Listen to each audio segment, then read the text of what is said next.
Call on WCOM LP, Chapel Hill and Carrboro 103.5 on your FM dial, or live streaming at WCOMFM.org. You can also watch the show on the People's Channel after a week's delay on Thursday night at 10 p.m., Friday morning at 6 a.m., or Tuesday at noon. The show will also be available on our YouTube channel, Wilk Wake Up Call. I'm Mira Schwinzer here with our host, Lori Hoyt, and Emily O'Hare on the camera, and today our guests are Doug Ryder and Vicki Ryder. Thank you, Iris, and welcome to Doug and Vicki. We got two for the price of one. This is really great.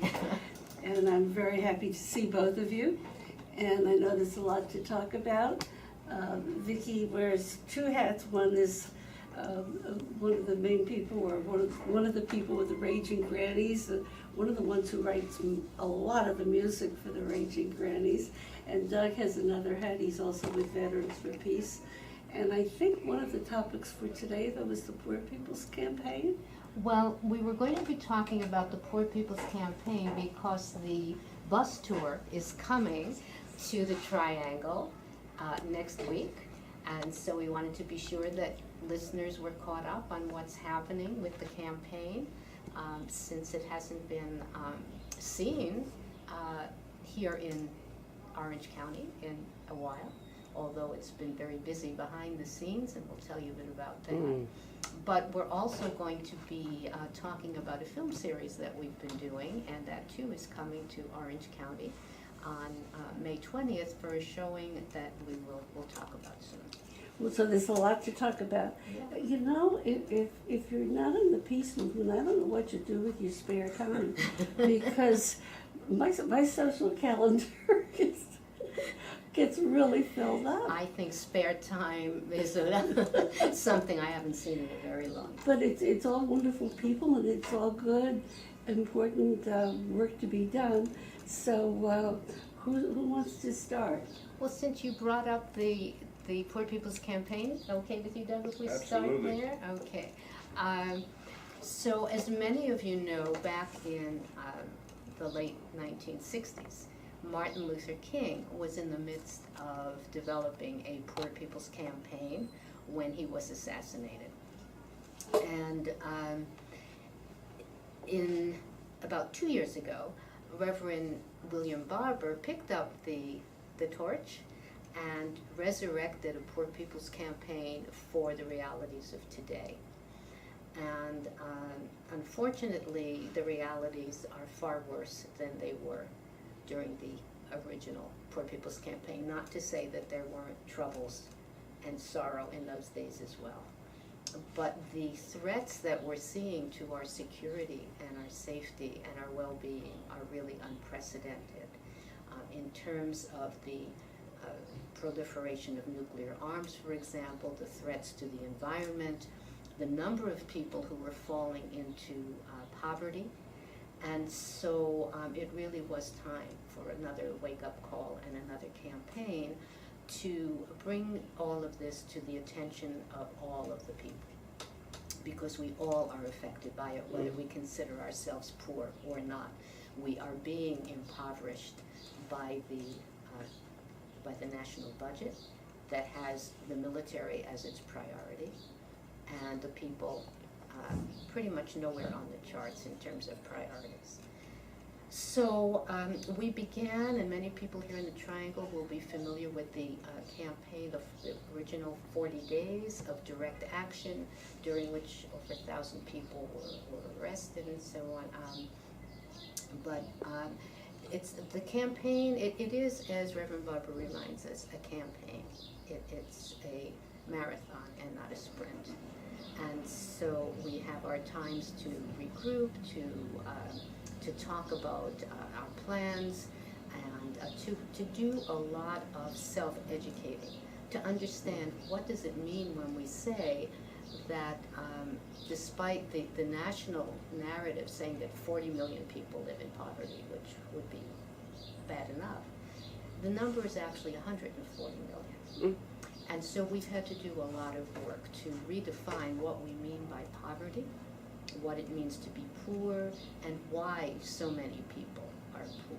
So there is a lot of work that goes on, even though it may not be visible and direct, but it leads to a lot of direct action to try to right and remedy some of the problems that are inherent in a system like ours, where some people get rich by exploiting others, and where profiteers get rich by waging war. And so the Poor People's Campaign really focuses on 5 important areas. The first, of course, is systemic poverty, systemic racism, the war economy, environmental devastation, and overall a imperative to redefine a moral narrative that ties all of these things together. So that's what we're looking at, and examining ways that we can bring that message to the people in places like Chapel Hill and Carrboro, where poverty is often unseen, although it does exist. That might be a shock to some people that Orange County is one of the largest poverty rates in the state, because it is unseen, and there's so many well-to-do and comfortable people that the poverty, Orange County is a big county. Yes. It's not all Chapel Hill and Carrboro. And it is a largely rural county. And it's largely rural, and there's just a lot of poverty and I think when people are poor and living around a lot of wealth, it exacerbates their sense of their poverty, but also prices of everything is higher. Rents are higher because it is a desirable place for many to live. So it's a shock when you first learn that, and I think a lot of people don't still realize that. Well said. So we're trying to shine a light on that reality, That's good. and also to shine a light on what can be done about it. Yeah. It's one thing to know the statistics and to understand the depth of the problem, but to then look for solutions that are achievable. Yeah. Beyond wringing your hands. Beyond wringing your hands, and beyond Cussing. and beyond protesting. Yes, yes, Beyond writing to your congressman. yes. And that brings us to direct action. And what we have designed here, I should say that the Poor People's Campaign is active in more than 40 states. And each state has its own organizing committee that plans its own program to meet the needs of the area in which they're working. And here in the Triangle, we decided that we wanted to do well, we're doing many things, which we'll talk about, but one of them is the immediate thing that we wanted to talk about today, because it's coming up soon, is I should say 2 things. I'm getting ahead of myself. There's our bus tour and there's our film series. So in terms of the film series, we wanted to show, to offer free to the public, films that depicted grassroots organizing that is successful.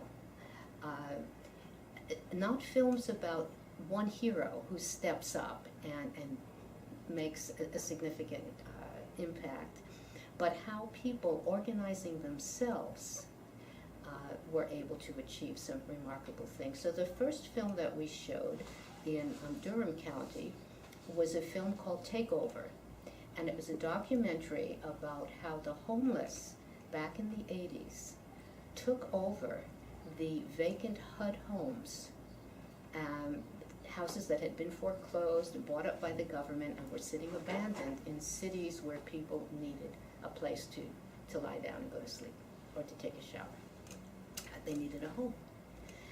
And in many cities, they organized themselves to all on the same day in these cities, simply, I shouldn't say simply because there was a lot of work involved in organizing it, but taking over, moving into those vacant homes, prying the plywood off the windows and simply moving in.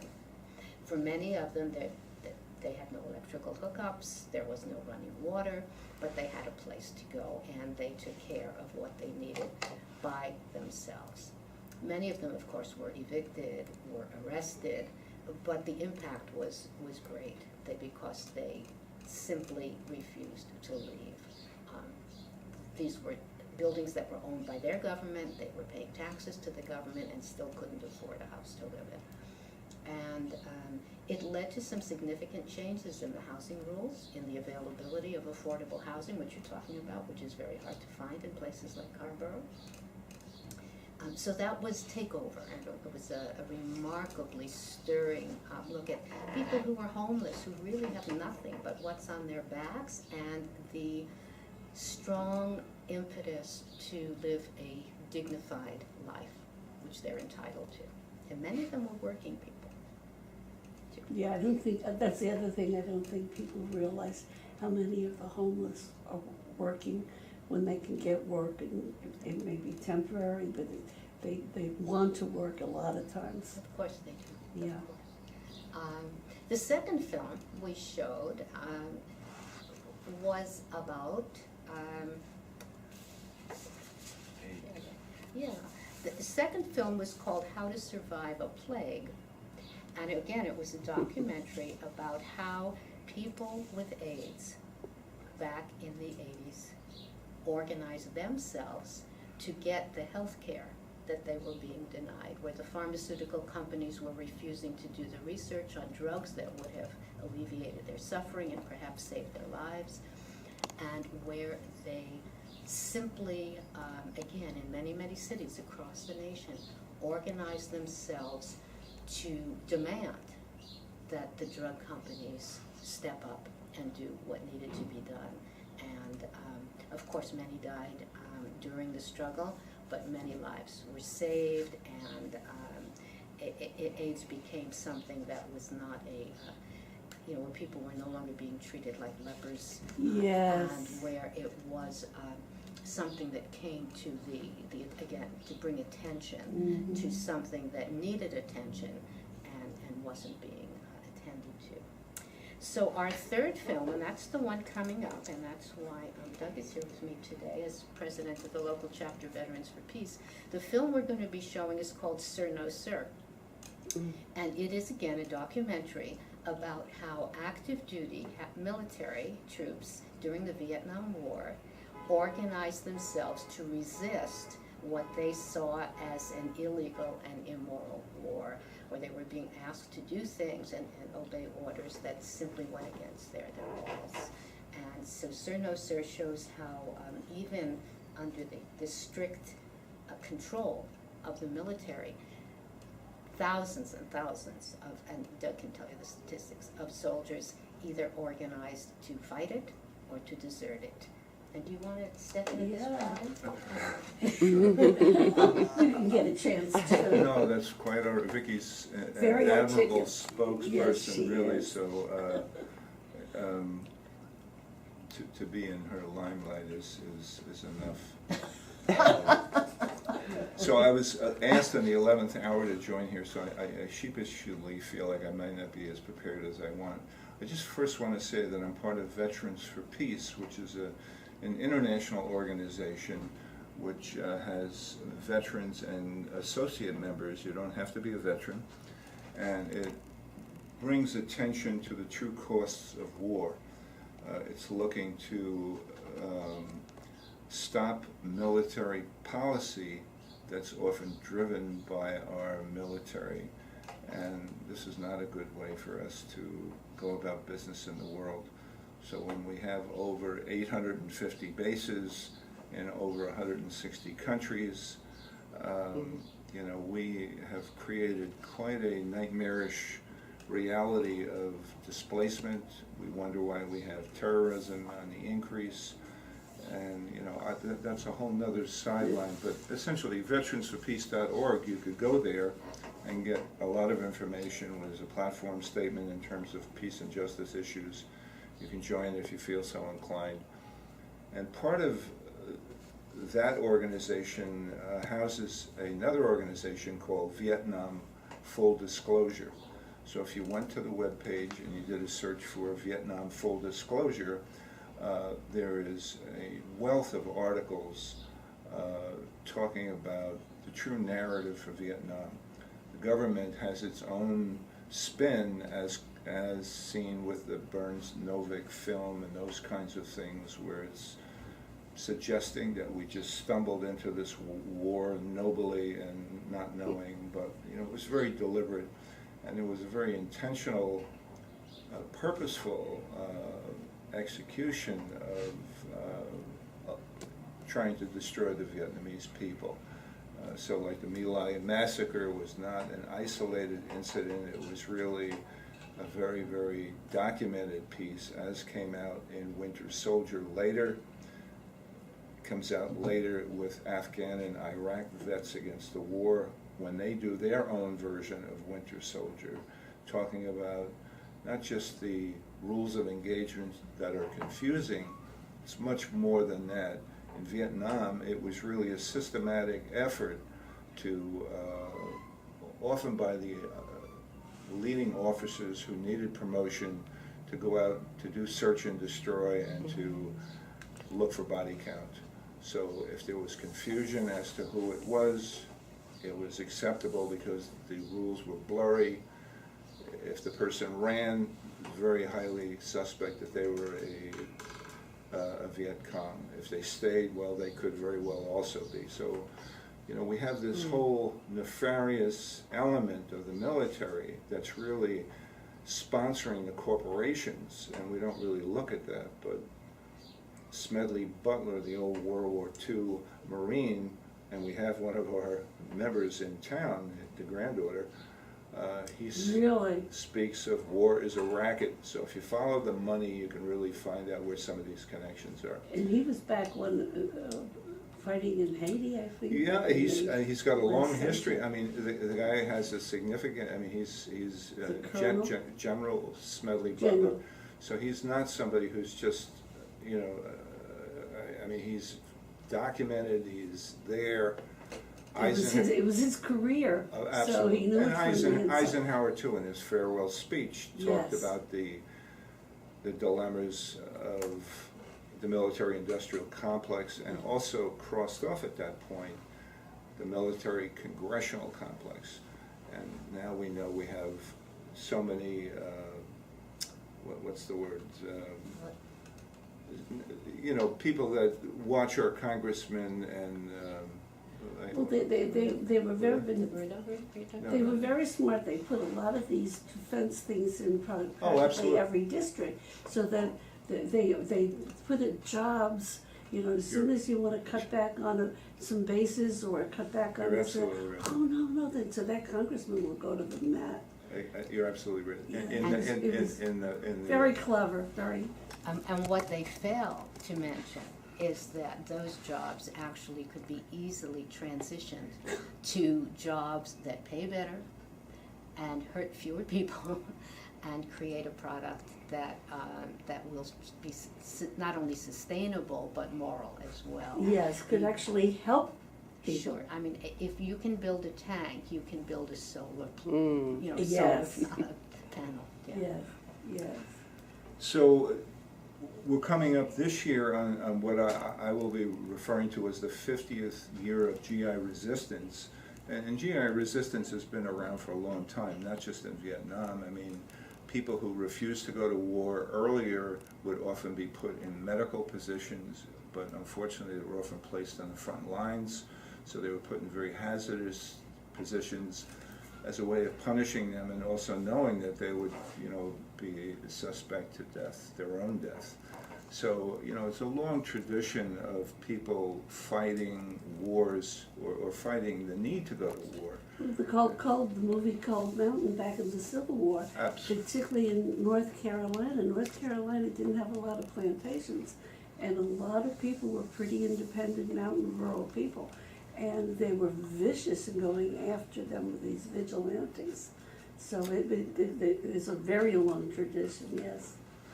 So when we come to the Poor People's Campaign sponsoring Sir No Sir, which is a terrific documentary about the GI resistance that developed primarily in Vietnam. The Vietnam War was a 10-year period, but beginning, I mean, I can cite information if you want me to read from this, and if you don't, I won't, but beginning in 65, there was already there was the start of some resistance. There was a physician, Dr. Howard Levy, who was there to train Green Berets, and primarily that was really a political piece, offer some training to the Green Berets. They would go into the village, they would cure some very superficial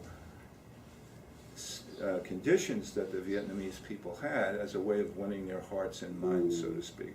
But really, all of these different phases of the Vietnam War have a dark side to them also.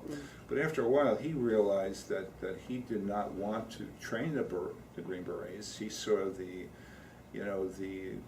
political nature of this and felt that it was unconscionable for him as a physician and his own practice.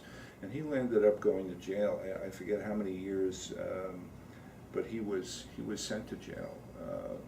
There was a very famous Green Beret, Donald Duncan, who had been,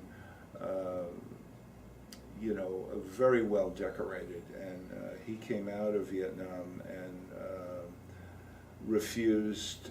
He resigned, essentially. He said, "I'm not going to participate in this war anymore." There were some blacks who were meeting with others at Camp Pendleton to say, should the blacks be fighting against others in Vietnam when these are people of color and we haven't been violated and we haven't been treated justly in our own land? People, Muhammad Ali and many, many others have spoken out against that. And this particular group of folks, George Daniels, I think he spent 10 years in prison for just trying to get together and organize the blacks. So that was happening back in 66, 67, and then later, there was the development of, I think after the Tet Offensive, which was in 68, it really wasn't public of how much horrendous a massacre that this occurred, for 300 or between 300 and 500 innocent individuals. But it was clearly documented later that this systematic body count, counting coup by getting ears, and just the whole piece. And part of it was driven from, as I say, the higher ups. But more and more troops were getting disenfranchised. People were blaming the drug involvement, but I think it was really a whole bunch of factors. So there was the emergence of at least 300 underground newspapers that were being distributed, in the Air Force, the Navy. There were coffee houses that began to develop. And these were opportunities for veterans to get together and really talk about what was really going on for them. I mean their painful, divided loyalties. And that's when the media was not embedded. Exactly. We had some You're really good media. You put on your TV at night and you got a horrendous view, and I think that helped a lot of the civilians who usually do get very supportive of gung-ho war start questioning and often becoming horrified at what they were seeing. Sorry, I'm saying, of course, our government caught on to that, and now we're no Now. longer permitted to see the bodies coming back, and we don't have embedded journalists and so on. Everything becomes Very managed. managed and behind the screen. Yes, behind the screen, it's all So, very yeah. secret. And what Doug is describing, and Doug didn't mention that he himself is a veteran of the Vietnam War, but what he's describing, we see today as well. We know, we have a friend who was in graduate school, and after 9/11 decided that it was his duty as a citizen to go and protect our country, and so he enlisted in the National Guard. His intention was to take care of the people here. And he was sent to Iraq and was put on a torture detail, where it was his job to torture the prisoners of war by through the use of sleep deprivation. And so he was on night patrol, and he had to walk around the building and bang on the bars to make sure that nobody slept. And of course we know that sleep deprivation can drive people wacky in very short order. He came home on leave. Camilo Mejia. His name was Camilo Mejia, yes, he I knew lives. you were gonna say that. Sure. He lives in Miami now, but he refused to go back. He said, I cannot in good conscience do this. What is it for? And he went to jail.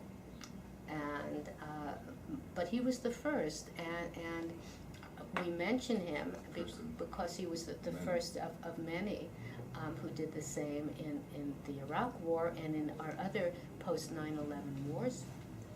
I had a grandson, got out of high school and went off to Afghanistan, and fortunately he was not on that kind of a detail. He was mapping up in the mountains, but he came back and he said, we shouldn't be there. We're not wanted. We're not doing anything good. We're going to take a station break. Sure. This is Wilkes Wake Up Call on WCOMLP Chapel Hill and Carver 103.5 FM. You can stream us live at WCOMFM.org. Well, it's a little squeaky, isn't it? That's the microphone moving back and forth. So, we're talking about the resistance by the military when they're in the war, and seeing what's going on and trying to organize themselves, and also a lot of times they try to let people know. And if you think about the media, for a while there they used to show when they were breaking down doors and going in and terrorizing families in Afghanistan. You don't see that much. You don't see very much anymore at all. No. And you see the backlash. You think of somebody like Chelsea Manning, who released the video of the helicopter shooting the innocent civilians and reporters. You know, she lands up in jail. Julian Assange would try to, Demonize him. any whistleblower, anybody who's going to speak the truth, or To lift the screen. is really vulnerable Very to vulnerable. reactions. I just had a reminder, because I keep forgetting that, to mention who we're talking to, because some people tune in the middle, and then they wonder, who are these people that are talking? And I'm talking to Vicki Ryder and Doug Ryder. And we're talking about the Poor People's Campaign, we're talking about war, and many things. Many things. And now we're talking about movies to help educate all of us about how people can organize themselves.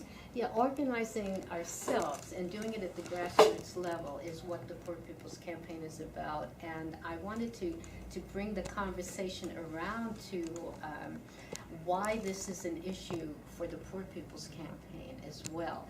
Obviously, we talk about poverty, we talk about racism, we talk about ecological devastation and the moral narrative, and the importance to not just be educated about it, but to be able to do something about it, and how these lessons of organizing and of standing up and resisting are so important to us. But I just wanted to, if I could read a minute from the Poor People's Campaign demands and how it applies to what the war economy and militarism. Because what the Poor People's Campaign says is that the truth is that instead of waging a war on poverty, we're waging a war on the poor, at home and abroad, for the financial benefit of a few. And it is morally indefensible to profit from perpetual war. We have the right to protect our communities from the ravages and weapons of war. But we don't always see that the war is what's doing it.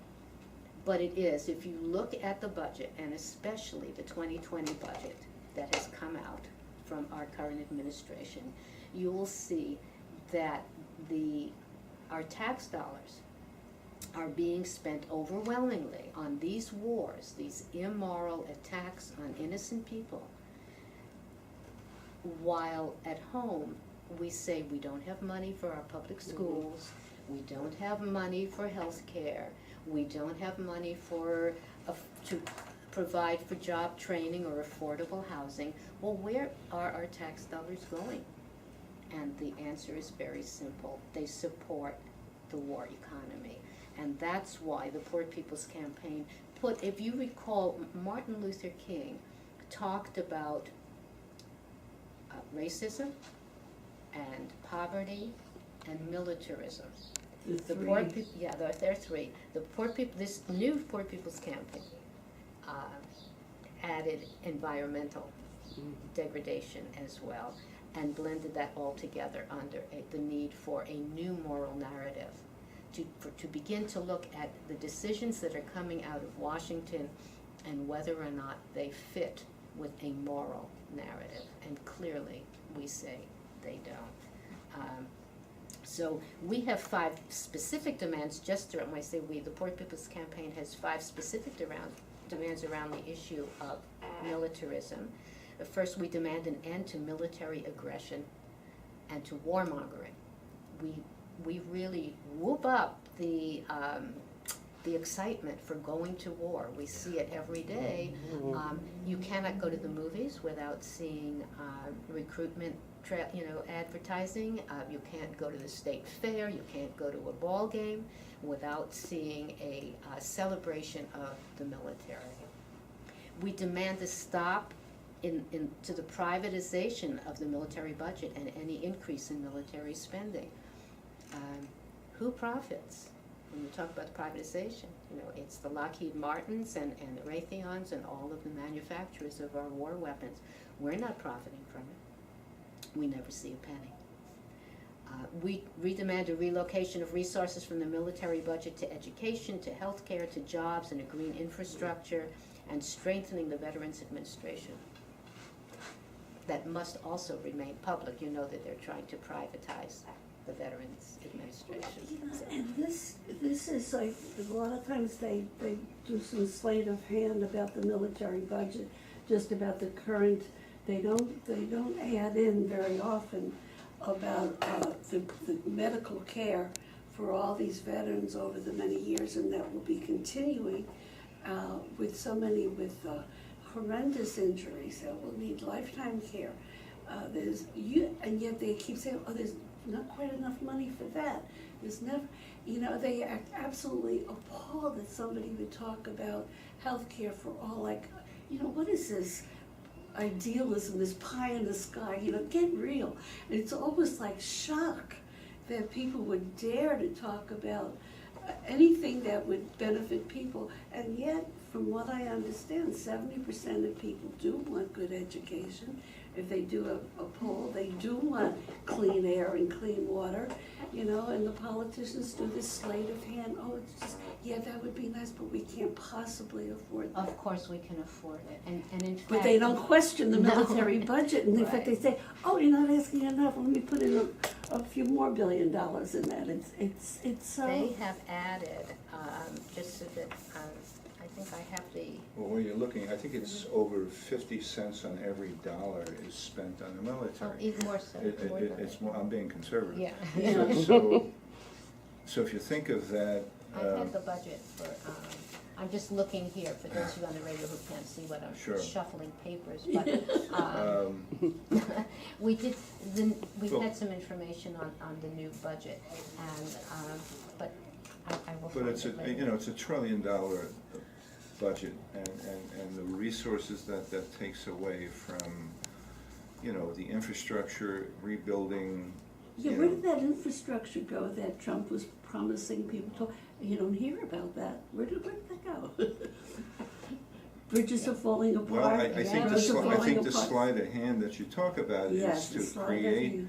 is to create mistrust among people, is to create fear within people. Mhm. And we always have an enemy that we have, whether it's now whoever is the designated enemy, I mean, whether it's Muslims or if it's The Russians. the Russians, the They're Mexicans, trying to you stir know. that back up. Well, Exactly. And divide both and parties conquer. are guilty of that. Of Both course, Absolutely. of parties are, you know, this is not Republican or Democrat, but Not at all. boy, But again, it's not the military that's gonna solve those issues. It's going to be a change of consciousness. mhm, It's gonna be a collaborative discussion with people of varied interests. mhm. And, you know, we've come away from what I really value so much, which is the Native American early thinking, which is, you know, making decisions for all our relations. And all our relations is not just the two-legged, it's the trees, it's the animals, it's the water, it's those that have no voice. It's making decisions for all our relations over 7 generations. So what would be the impact of what we do today on 7 generations? And if we're not being mindful and conscious and heartful of those kinds of decisions, we're really not following our original instructions, which are very simple. The original instructions are, remember Pachamama, take care of the Mother Earth, because she is your first mother, and take care of all your relations, and to live in a good way, you know, and we're not doing that, and it's really not complicated, but we've certainly come a long way from, you know, confusing that. I'm talking to Doug Ryder right now, and Doug, I'm remembering that in the bitterest cold winter that you went up with some other Veterans for Peace and brought a truckload of food and supplies to the Dakotas. Standing Rock, yeah. Standing Rock, and I've been reading stuff that all over the country, that they are encroaching on Indian land, Of course. and for this darn fracking to keep the fossil fuel industry going, to refuse to do what we need to do with solar and wind and that they, and so again, we've taken so much back from these treaties and we're still doing it today. And I thank you for going up there, that was, and you came back, I think, pretty chilled and not too well. He was sick when he It's true, actually, there was quite a few people that got sick there, and Yeah. it was questionable whether there was spraying over the area and Really? making, and that was, it's not clear whether that happened, but Yeah. when you're living in close conditions, you know, In the with freezing cold, very, intense. very cold up there, you gotta really, my hat goes off to the people that live there. And now they're suffering from, they just went through a flood, and then they had the cyclone bomb of snow. They just had 2 feet of snow that have hit Idaho and, you know, Dakotas and all that area. So, you know, some real, you know, we've created through this, not just through the war, but just through living, you know, changes in the climate, and we're gonna see more and more disruptions with people who are gonna be into forced migrations. Already they are doing that, and that's certainly gonna lead to more conflict as people need to leave where they are because it's no longer sustainable. You mentioned And Vicki Ryder is Oh, yeah. back with us. you mentioned the fracking and the extraction of fossil fuel on the native lands. It's also true, again, if we can tie this all together, that the largest consumer of fossil fuels in the world is the U.S. military. Yes, and I, So- when they, that, you know, that, and every once in a while, this little blip of information comes out about how many gallons upon gallons just one plane ride, you know, Yes. uses up. I mean, it's not mentioned very much. No, and in addition to the consumption of the fuel is the deposit of toxic materials in warfare, the use of things like napalm and white phosphorus and depleted uranium that And the leave, burning of their just the burning of the oil fields. fields. Well, and they're all their junk, when they're ready to leave a place, they pile up these huge mountains of stuff, and they set fire to it, and absolutely destroyed the atmosphere there for people for miles and miles around. Not only that, a lot of those military who are there come back sick from inhaling all those fumes. Right. Agent Orange. Oh, yeah, absolutely. Sure, Yeah. sure. With birth defects, and everything else that goes with it. And all of this, again, brings us back to a moral narrative. How can we as a people sustain this kind of life and way of being? And we see now, I think, new understanding when we look at the suicide rates among returning veterans. That's been a shock, hasn't it? Yeah, well, not just the suicide rate, but the recognition now of what we call moral injury. Yes, And that's something new that Yeah. never got mentioned too much before. that as a human being, you can only take so much Yeah. of the bloodshed and the carnage before your soul shrivels. And so it's something to look at.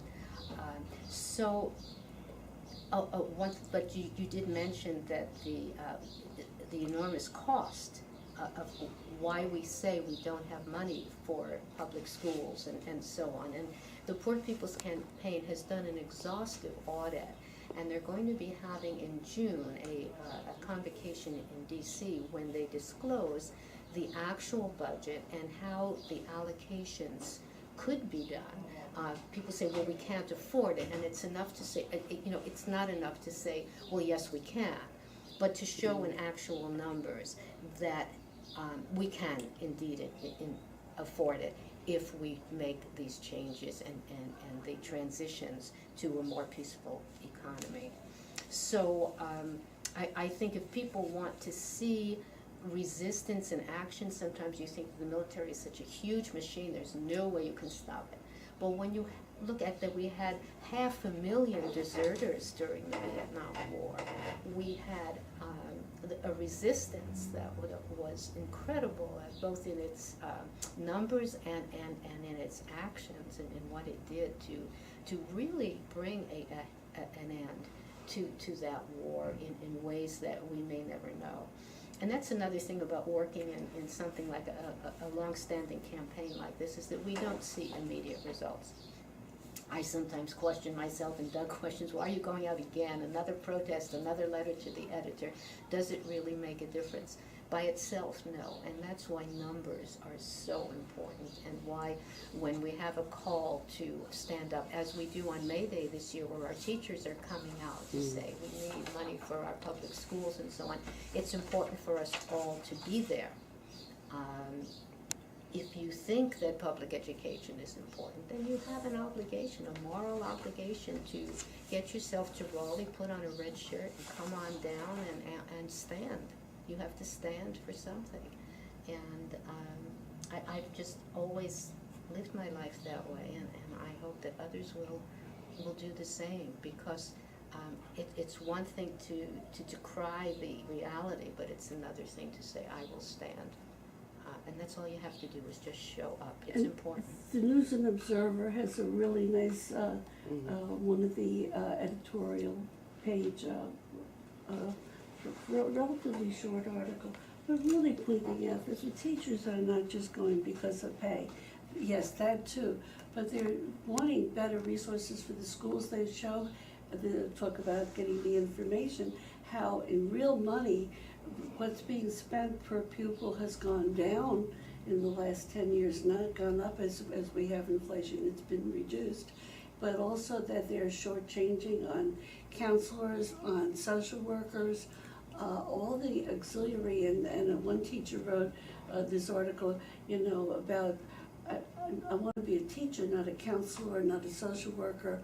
I'm not trained for that. And so the teachers are going out for the children and for the schools as a whole. And I think they made that point really well in the paper today. And the point has been made too, that it's not just for the teachers and the children. If you think that this fight doesn't involve you, every child who doesn't get educated, every child who is sick, it's going to cost you some way. It's going to cost in government services that have to be provided. if we had just provided them in the first place, you know. Prevention is so much cheaper Absolutely. than trying to pick up the pieces afterwards Absolutely. and cure bad things afterwards, yes. The same is true for paying people a living wage. Mhm. If you just paid them a living wage, then you wouldn't have to pay at the other end. And the society as a whole would be so much better off. So, I'm just trying to think how else we can, we mentioned, I mentioned that the Poor People's Campaign was a long-haul campaign, that you may see actions, you may see quiet times when we're doing our homework and our research so that we can present an educated position and program to the people. One of the things that we're doing this month, though, that's really exciting is what we're calling the Poverty Tour. We're inviting journalists and decision makers, legislators, and city council people and so on, to go on a tour and see what poverty looks like in North Carolina. Mhm. Not just in North Carolina, there are bus tours in over 30 states, but the one here in North Carolina is making stops in Greenville and in Robeson County. Robeson County, yes, and it is coming to the Triangle on the 30th. There's going to be an action in Durham on the steps of the courthouse. The courthouse. Yeah, to take a look at and to shine a light on the problems of what we have essentially created in terms of a school to prison pipeline and debtors' prisons. There are most of the people who are in our jails have never been tried, have never been convicted of anything. They are sitting there because they simply don't have the money to pay bail. They were arrested, whether rightfully or wrongfully, we don't know because they haven't been tried, but they are sitting in jail because they can't pay bail. There's about 700,000 vets across the United States that are in jail right now, and a lot of those, you know, again, as you mentioned, were not treated for the issues that they come back with, whether it was post-traumatic stress disorder, moral injury, traumatic brain injury, sexual military trauma, drug addiction, you know, the list goes on and on, but 700,000, that's a lot of veterans. That's a lot 20, of it. 22 vets a day commit suicide, or 21 or 22, depending on how you look at it.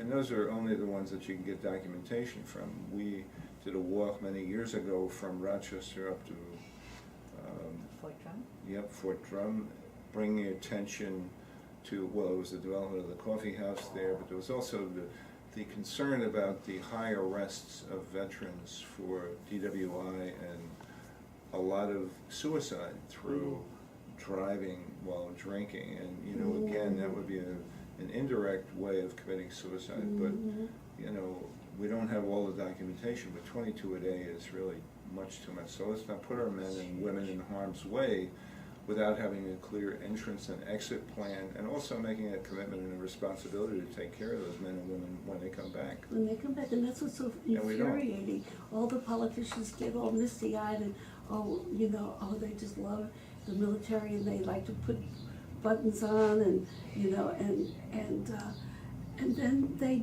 won't put the money to do what needs to be done to take care of them. Right.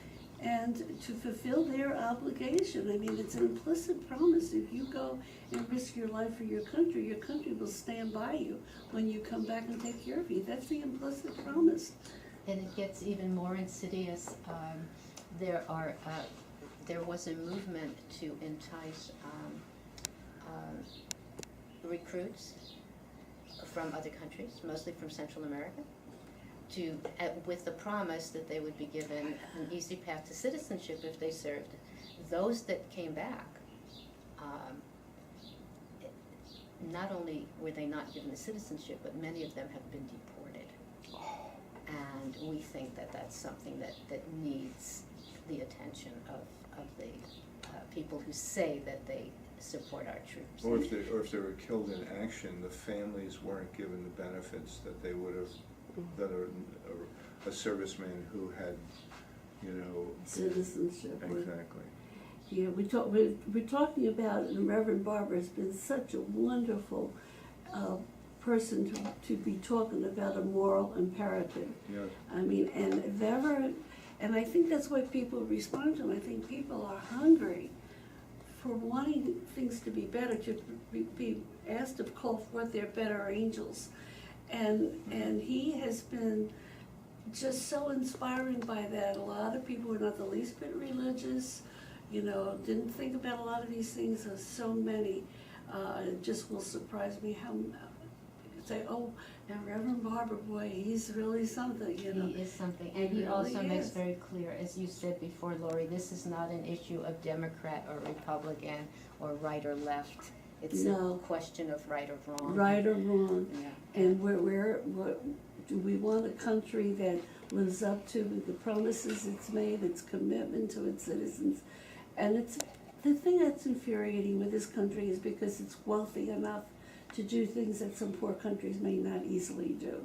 But this country certainly could. We could be such a model for the rest of the world in terms of cleaning up our environment, in terms of making those difficult steps to turn the boat around from fossil fuels to Right now, wind and solar. we have an administration that lacks the vision and the will, and we need to turn that around. Absolutely. But we also live, regardless of who's occupying the White House, we live in a system that fosters profit over Absolutely. people, and that isn't going to change by a mere vote. Getting a Democrat in is not gonna change Well, it no, without a because this has whole. been going on.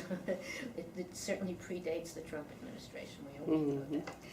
We only got a few minutes left. I wanna mention again the documentary, Sir, no, sir. and Sir No Sir, and that's gonna be, That's on Monday night, May 20th, and you're going to have to come back and turn on your radio another time to get the exact location, because we haven't confirmed it yet, but It's it in will Orange be in County. Orange County.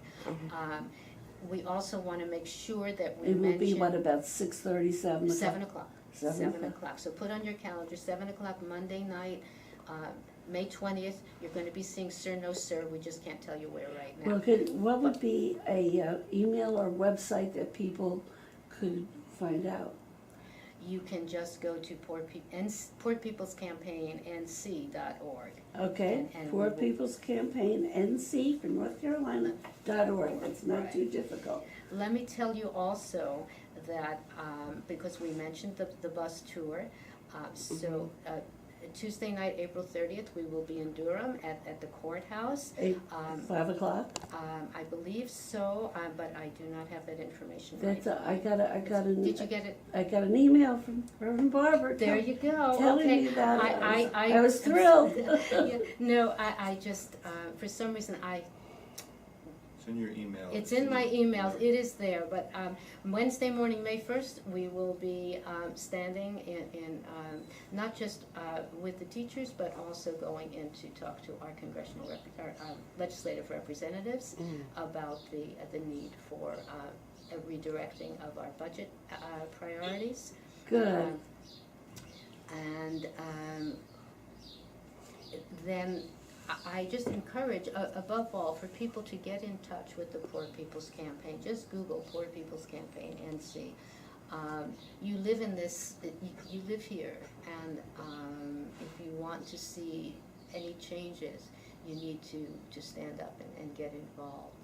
And so I'm just urging you all to find, whether it's a single issue that interests you, whether it's the environment or racism, whatever the issue, you'll find a home in the Poor People's Campaign. Well, I just want to mention that this Thursday, for people who live here, the Farm Labor Organizing Committee is going to be having a kind of a get-together at United Church of Chapel Hill, and some grannies are going to go over around 4 o'clock and sing, and then there's going to be a protest at 5 at the Circle K, which is each month against Reynolds Tobacco, and focusing on their big seller of UZ cigarettes, which is now creating a lot more nicotine addiction with teenagers again, one of those battles we thought we were getting on the other side of. So that'll be, and then that morning, Thursday morning, at 10 or 10:30 on campus, there'll be a protest for the Immokalee workers outside of Wendy's on campus. So Thursday is a lot to do with those who want to roll up their sleeves and take some direct action. And that's what you're talking, Vicki Ryder and Doug Ryder are encouraging us to learn more, educate ourselves, but then not just learn, but then what can you do? Not just wring your hands, but go and do something, whatever it is.